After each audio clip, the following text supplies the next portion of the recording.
अस्सलाम वालेकुम नाज़रीन, मैं हूँ आपकी मेज़बान इकरार रियाज़। आप सबको खुशामदीद कहती हूँ प्रोग्राम अंदर की बात मुज़म्मिल सोहरावर्दी के साथ। अस्सलाम वालेकुम sir, welcome to the show. क्या हाल है आपका? मैं बिल्कुल ठीक, आप सुनाएँ?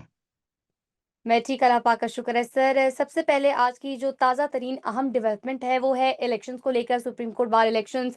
हामिद खान ग्रुप को जो शिकस्त हुई है, इस मुत्तलिक आप क्या कहेंगे? आने वाले सियासी मंज़रनामे पर इसके क्या असरात होंगे? किसकी जीत, किसकी हार? ओवरऑल ऑपोज़िशन, हुकूमत, ये तमाम तनाज़ुर को आप कैसे बयान करेंगे?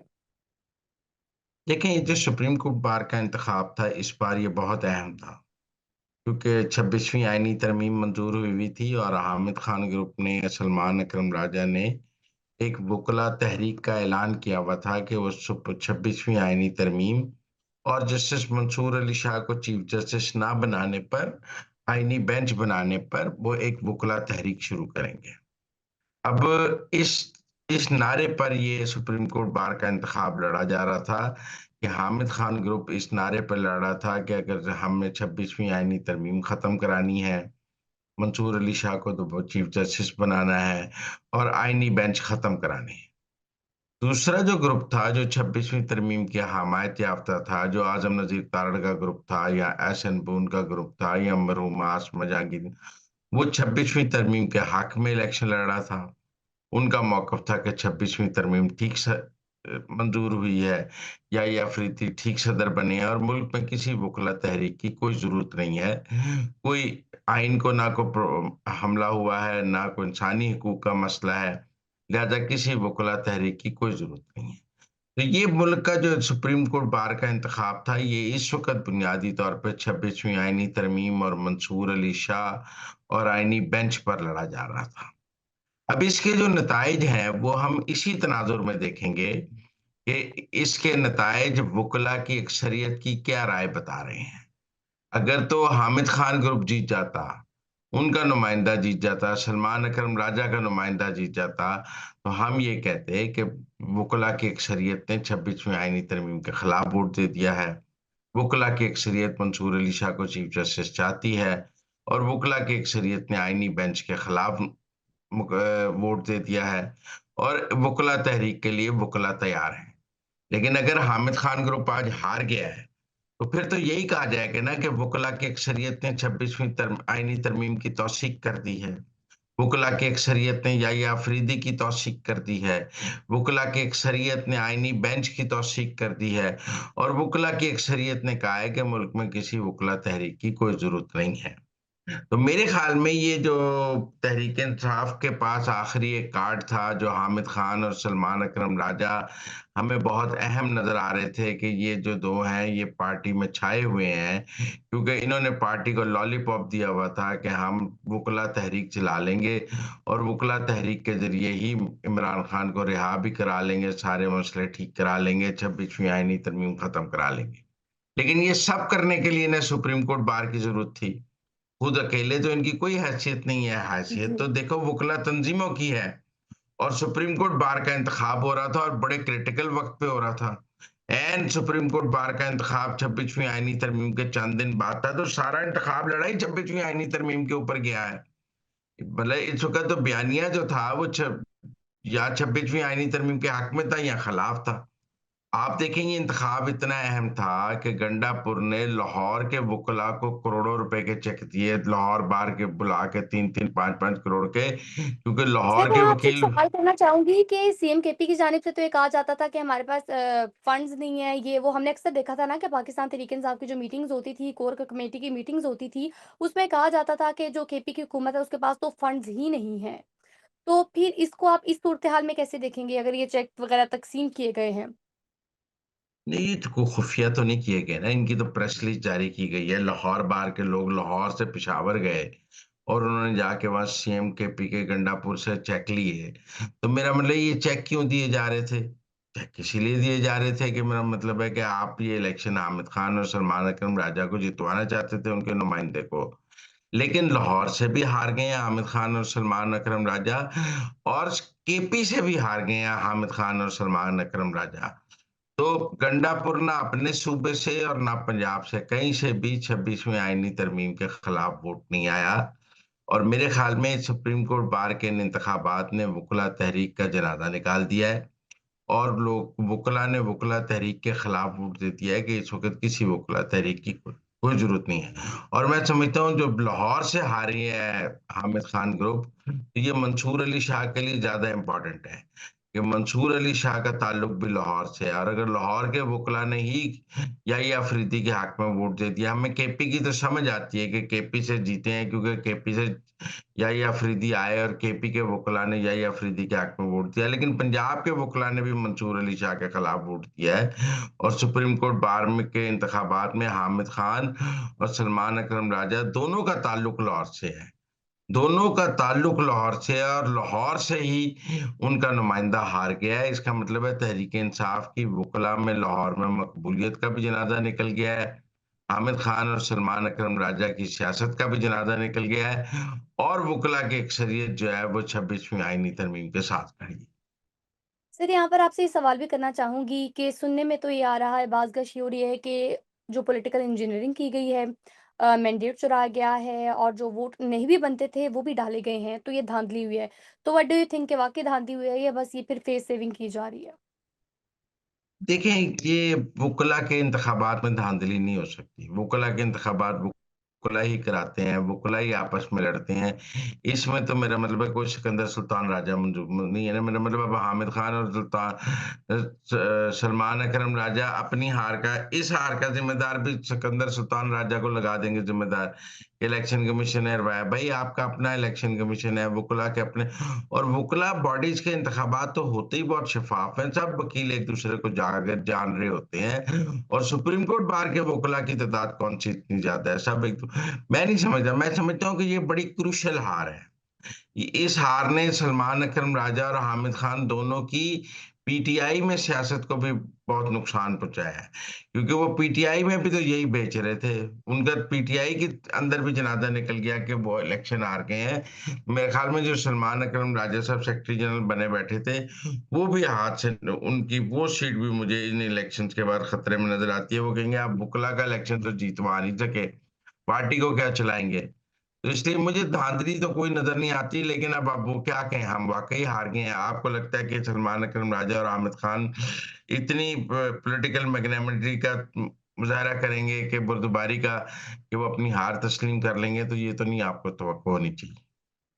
सर, आगे बढ़ेंगे, कुछ बात करेंगे आईनी तरमीम को लेकर। 26वीं आईनी तरमीम हमने देखी कितनी शानदार तरीके से हुई है और कामयाब हुई हुकूमत की जानिब से। तो सर, आगे बढ़ते हुए कुछ बात करेंगे, 27वीं आईनी तरमीम की बातें हो रही हैं। सबसे पहले तो इसमें ये पॉइंट ऐड करना चाहूँगी, कहा जा रहा है कि बहुत जल्द इस जुमे को एक जो बिल है वो पेश किया जाएगा असेंबली में और जो सुप्रीम कोर्ट के जजेस की तादाद है ना, उसको बढ़ाकर 27 किया जाएगा।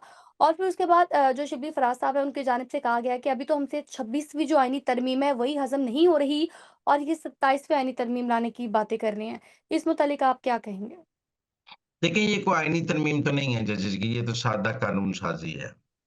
अब जब आपने सुप्रीम कोर्ट में आईनी बेंच अलग बनाने हैं और सुप्रीम कोर्ट अलग चलना है, तो आपको ज्यादा जज चाहिए। मतलब आप इन्हीं 17 में से अगर 6, 7, 8 का आईनी बेंच बना देंगे, तो फिर सुप्रीम कोर्ट में काम करने वाले जजेस की तादाद कम हो जाएगी और फिर तादाद 10 रह जाएगी या 9 रह जाएगी। तो मेरे ख्याल में गवर्नमेंट ने ये सोचा है कि जितने हम जजेस आईनी बेंच में लेके जा रहे हैं, उतने जजेस की तादाद सुप्रीम कोर्ट में बढ़ा दी जाए ताकि आम आदमी के मुकदमात और सुप्रीम कोर्ट की स्ट्रेंथ पे कोई खास फर्क ना पड़े। मैं समझता हूँ कि ये इसको भी बहुत पॉजिटिवली लिया जाएगा। ये कोई एक मेरा मतलब है कि ये कहीं लिखा तो नहीं हुआ कि आप 17 से तादाद बढ़ा नहीं सकते। आज मुकदमात का बैकलॉग इतना ज़्यादा है, 60,000 मुकदमा पेंडिंग है, तो जजेस की तादाद बढ़नी चाहिए। आईनी बेंच बनने हैं, आईनी बेंच के लिए अलग एक बेंच बनना है, अलग जज चाहिए। जजेस की तादाद बढ़नी चाहिए। मैं तो पूरे मुल्क में जजेस की तादाद बढ़ाने के हक में हूँ। मैं तो नीचे ट्रायल कोर्ट्स में भी जजेस की तादाद बढ़ाने के हक में हूँ, हाई कोर्ट्स में भी जजेस की तादाद बढ़ाने के हक में हूँ, सुप्रीम कोर्ट में भी जजेस की तादाद बढ़ाने के हक में हूँ क्योंकि मुकदमात इतने ज़्यादा ज़ेर-ए-इल्तवा हैं कि उनको निपटाने के लिए हमें ज़्यादा जजेस चाहिए, हमें रात को भी अदालतें लगानी चाहिए, दिन को भी अदालतें लगानी चाहिए ताकि लोगों को इंसाफ मिल सके। लेकिन आईनी बेंच के बाद और इसके बाद तो ये बहुत ज़रूरी हो गया था कि सुप्रीम कोर्ट में जजेस की तादाद बढ़ाई जाए। और मैं समझता हूँ प्रैक्टिस एंड प्रोसीजर जो बिल है, उसको भी साथ इसमें भी तरमीम करनी चाहिए। अब आप देखें ना, ये कितनी ही बुरी बात है कि जो एड हॉक जजेस हैं, उन्हें पहले फुल कोर्ट में बुलाया गया, फिर मीटिंग रूम में बिठाया गया और फिर उनको अंदर नहीं आने दिया गया। ये मंसूर अली शाह और मुनीब अख्तर ने ये काजी फ़ायज़ ईसा के दौर में भी किया था। जब एड हॉक जजेस की तैनाती हुई थी, उसके बाद प्रैक्टिस एंड प्रोसीजर कमेटी की मीटिंग में मंसूर अली शाह और मुनीब अख्तर ने ग्रुप बना लिया था और कहा था कि जी एड हॉक जजेस को ना मेन केसेस नहीं दिए जाएँगे, इनको गैर अहम केसेस दिए जाएँगे। हालाँकि आइन में वाज़ेह लिखा हुआ है कि जज एड हॉक हो या दूसरा हो, वो एक उसके इख्तियारात, उसका दायरा-ए-कार, उसका सब कुछ बराबर है। जज इज़ अ जज, ये मैटर नहीं करता वो एड हॉक लगा है या परमानेंट आया, जज इज़ अ जज, आइन में लिखा हुआ है। लेकिन ये मुनीब अख्तर और मंसूर अली शाह ने काजी फ़ायज़ ईसा के दौर में भी ये किया। फिर उसके बाद जब प्रैक्टिस एंड प्रोसीजर का ऑर्डिनेंस आ गया और काई साहब ने वो अमीनुद्दीन को ले आए कमेटी में और मुनीब को निकाला, तो उसके बाद एड हॉक जजेस को अहम केसेस में बिठाना शुरू कर दिया, आईनी केसेस में काई साहब ने। और उन्होंने कहा कि कहाँ आइन में लिखा है कि ये आईनी मुकदमात नहीं सुन सकते। अब मेरा ख़्याल है मुनीब अख्तर और मंसूर अली शाह ने दोबारा ये शर्त रखी होगी याहिया अफरीदी के आगे कि ये फुल कोर्ट में नहीं बैठेंगे। और याहिया अफरीदी साहब पे आजकल चूँकि मुफ़ाहमत हावी है, लिहाज़ा उस मुफ़ाहमत के लिए कि जी मंसूर अली शाह वीडियो लिंक से जॉइन कर लेंगे उम्रे में से और मुनीब अख्तर आ जाएँगे और मैं बड़ा मुफ़ाहमत का और यकजहती का पैगाम दे दूँगा। उन्होंने एड हॉक जजेस की बेइज़्ज़ती करा दी। याहिया अफरीदी साहब, ये कोई मुफ़ाहमत नहीं है कि आपने 2 एड हॉक जजेस को साथ वेटिंग रूम में बिठाकर अपने 2 जजेस को खुश किया है। किसी की अना की तस्कीन के लिए जब आप किसी को ह्यूमिलेट करेंगे तो ये मुफ़ाहमत नहीं है, ये आपकी कमज़ोरी है। जजेस आर जज, आपको कहना चाहिए था कि वो क्यों नहीं बैठेंगे जब सब बैठेंगे। लिहाज़ा मैं समझता हूँ जजेस की तादाद बढ़नी चाहिए और इस सारे को तरीक़ाकार को ठीक करने की ज़रूरत है। सर, आईनी बेंच का जिस तरह तज़किरा छिड़ा है, तो मैं आपसे पूछना चाहूँगी कि जो आईनी बेंच का सरबराह होगा, वो कौन हो सकता है? क्योंकि राना सनाउल्लाह की जानिब से तो कहा गया था कि मंसूर अली शाह साहब और मुनीब अख्तर साहब तो नहीं हो सकते। तो क्या कोई इम्कानात हैं कि काज़ी फ़ाइज़ ईसा साहब, जो कि अब रिटायर हो चुके हैं, वो आ जाएँगे? नहीं, काज़ी फ़ायज़ ईसा तो नहीं आ सकते, क्योंकि उम्र की हद जज की उम्र की हद नहीं जी। बढ़ी है। अगर जज की रिटायरमेंट की उम्र बढ़ जाती तो काज़ी फ़ायज़ ईसा आ सकते थे। लेकिन मैं आपको एक बात बताऊँ कि ये जो जी, जी। आईनी बेंच वाला मामला है, इसके लिए ये फ़ैसला करना है जुडिशियल कमीशन ने। अब तहरीक-ए-इंसाफ की आप सियासत को देखें। तहरीक-ए-इंसाफ पहले 26वीं आईनी तरमीम के लिए जो पार्लिमानी कमेटी बनी, उसके अंदर बैठती रही। फिर मौलाना के साथ मसवदे पे मुज़ाकरात करती रही। फिर 26वीं आईनी तरमीम की वोटिंग में भी हिस्सा लिया और बाद में कहा हम इसको नहीं मानते। और जब चीफ जस्टिस की तैनाती के लिए पार्लिमानी कमीशन का इजलास हुआ, तो उसका उन्होंने बायकॉट कर दिया। अब किसी को नहीं समझ आई कि भई आप 26वीं आईनी तरमीम के तमाम अमल के हिस्सेदार रहे हैं। तो जब चीफ जस्टिस की तैनाती के लिए पार्लिमानी कमीशन का इजलास हो रहा है, तो आप उसका बायकॉट क्यों कर रहे हैं? आपको पता है 1 दिन इजलास लेट भी इसलिए हुआ कि उनको मनाया जाता रहा। वो उस इजलास में नहीं आए और हुकूमत ने अपने 2 तिहाई के साथ जो है वो याहिया अफरीदी को चीफ जस्टिस बना लिया। अब जुडिशियल कमीशन का इजलास होना है जिसमें आईनी बेंच बनने हैं। तो तहरीक-ए-इंसाफ को अपनी गलती का अंदाज़ा हो गया कि हमने पार्लिमानी कमीशन का बायकॉट करके क्या हासिल कर लिया। तो अब वो तो खबर ये है कि जुडिशियल कमीशन के अंदर शिरकत करना चाहते हैं। लेकिन ना ये सियासी तज़ाद है कि आप पार्लिमानी कमीशन का बायकॉट करेंगे, जुडिशियल कमीशन में बैठेंगे। आप पार्लिमानी कमेटी में शरीक होंगे, 26वीं आईनी तरमीम को नहीं मानेंगे। ये जो तहरीक-ए-इंसाफ की सियासत के तज़ादात हैं, ये बता रहे हैं कि उनके पास कोई सियासी हिकमत अमली नहीं है। उनके पास कोई कॉन्स्टिट्यूशनल स्ट्रैटेजी मौजूद ही नहीं है। उनके लिए 26वीं आईनी तरमीम में एक ऐसा घूँसा उनके मुँह पे पड़ा है कि उनके होशो-हवास उड़ गए हैं। कुछ समझ नहीं आ रही उन्हें कि करना क्या है। एक दिन पार्लिमानी कमीशन का बायकॉट करते हैं, अगले दिन जुडिशियल कमीशन में बैठने का ऐलान कर देते हैं। एक दिन कुछ करते हैं, एक दिन कुछ करते हैं। अब ये सुप्रीम कोर्ट बार की हार तो उनके लिए मज़ीद उन मसाइल पैदा करेगी। और मैं यहाँ सर ये भी कहना चाहता हूँ कि सुप्रीम कोर्ट बार के जो इंतखाबात के नताइज हैं, ये जी, जी। 27वीं आईनी तरमीम की राह हमवार कर रहे हैं। 26 अगर सुप्रीम कोर्ट बार के नताइज इससे बरअक्स आ जाते तो फिर शायद 27वीं रुक जाती कि जी सुप्रीम कोर्ट बड़ी हॉस्टाइल आ गई है बार ये वो। लेकिन सुप्रीम कोर्ट बार के जो नताइज आए हैं, इससे सुप्रीम कोर्ट में बैठे जो जजेस हैं, मुनीब अख्तर, अतर मनिल्ला, आयशा, इन सबको भी धचका लगा होगा। क्योंकि ये भी सारी सियासत बार के सर पे ही खेलते हैं कि बार से पिटीशन करा लो, बार से प्रेस रिलीज करा लो, बार से मजम्मती करारदाद करा लो, बार से कहो जी एहतजाज कर रहे हैं ताकि सुप्रीम कोर्ट के अंदर प्रेशर बने। अब जब ये बार के इलेक्शन ही हार गए हैं सुप्रीम कोर्ट बार के, तो ये जो सुप्रीम कोर्ट के अंदर बैठे हैं ईमानदार जजेस जो तहरीक इंसाफ की सहूलतकारी के लिए बड़े बेताब हैं इस वक्त, उनको भी शदीद धचका लगा है कि सुप्रीम कोर्ट बार में तो इमरान खान की पार्टी हार गई है। एक तरफ तो हमें बताते हैं कि 99% लोग पाकिस्तान में इमरान खान के साथ हैं, लेकिन ना जब सुप्रीम कोर्ट बार के इंतखाबात पीटीआई का हामी ग्रुप केपी से भी हार गया है, तो फिर एमएल वली खान की ये बात तो ठीक है कि जी केपी के लोग भी पीटीआई के साथ नहीं है। जब केपी की बार भी पीटीआई के साथ नहीं है तो केपी के लोग कैसे हो सकते हैं?